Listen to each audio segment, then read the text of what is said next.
pentru Mita și Florin Mituș de la Străhaia.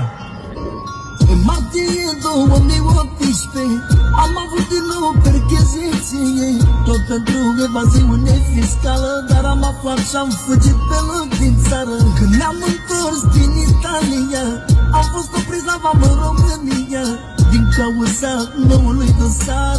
Acum suntem în control judiciar.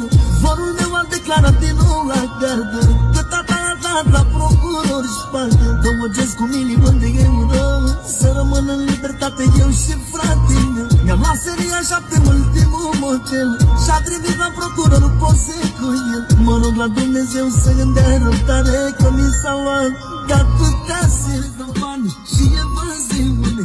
Tatăl meu săracul era arestat, că rudele noastre ne-au sifonat. Ne-au sifonat și ne-au vrut numai rău și m-a arestat din nou cu fratele meu. 24 de ore noi am îndurat, dar am pus din nou ne-am eliberat. Sub arest la domiciliu am fost lăsați, dar și acasă zi de zi eram sifonat. Un vordan nostru a vorbit cu poliția